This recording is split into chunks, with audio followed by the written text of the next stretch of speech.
Hello friends, today we are learning about what is the need of collection, why we need the collection framework. Let's understand. If you want to represent one variable, you have to write integer x equals to 10. If you want to represent two variables, you have to write integer y equals to 20. If you want to represent three variables, so you have to write integer z equals to 30.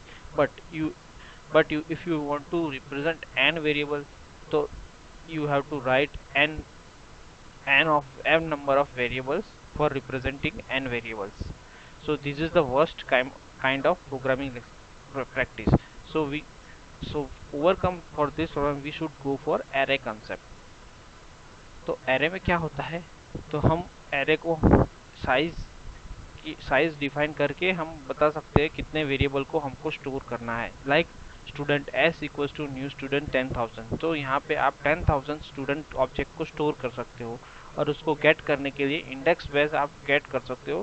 Gate of 0, get of 1, get of 2, ऐसे करके आप student object को gate कर सकते हो. But यहाँ पे भी सम लिमिटेशन है एरे की. तो वो लिमिटेशन क्या है हम जानते हैं आगे. देखो, तो एरे का क्या है, फिक्स्ड इन साइज. तो क्या है, जब भी आपको एरे को यूज करना है तो आपको पहले साइज पता होनी चाहिए. अगर आपको साइज पता नहीं होगी तो वो रन टाइम पे एरर देगा, रन टाइम पे कंपाइल टाइम एरर देगा. सो ये एक फर्स्ट लिमिटेशन है. Second limitation, homogeneous data element only store.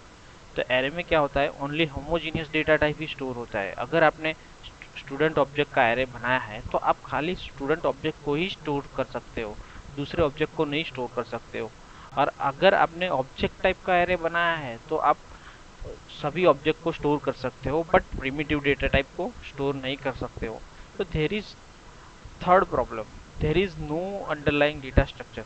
तो कोई भी अंडरलाइंग डेटा स्ट्रक्चर का यूज नहीं किया है एरे कॉन्सेप्ट को इम्प्लीमेंट करने के लिए. तो क्या होता है, तो हम कोई भी internal internal method, readymade method को यूज नहीं कर सकते हैं. कोई भी ऑपरेशन करना हो तो हमको मेथड राइट करनी पड़ती है. कोई भी प्रोग्रामिंग, कोई भी ऑपरेशन करना है तो हमको एक्सप्लिसिटली प्रोग्राम राइट करना पड़ता है. तो वो बहुत कॉम्प्लेक्स हो जाता है. So for overcome this problem we go for a collection framework. So collection framework क्या है तो हम चेक करते हैं क्या है आगे. तो एरे का क्या लिमिटेशन था, फिक्स्ड इन साइज. बट यहाँ पे कलेक्शन क्या है, ग्रोएबल इन नेचर. सो वो डायनेमिकली ग्रो करता है. जब भी आप डिक्लेयर करते हो तो वो डायनेमिकली ग्रो करता है. तो पहला पहला प्रॉब्लम ओवरकम हो गया यहाँ पे.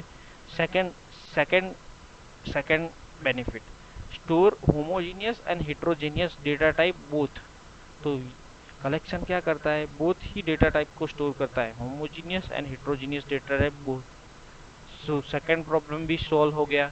अब थर्ड, तो every collection class is implement based on some standard data structure. So क्या होता है, हम रेडीमेड मेथड को यूज कर सकते हैं. हमको एवरी टाइम नई मेथड को राइट नहीं करना पड़ता है, हम रेडीमेड सपोर्ट मेथड को यूज कर सकते हैं. Suppose I give you example, some sorting element. So there is a method available for sorting. If you want to find some value, so there is contains method available for finding the value. So thank you friends, मिलते हैं next session में.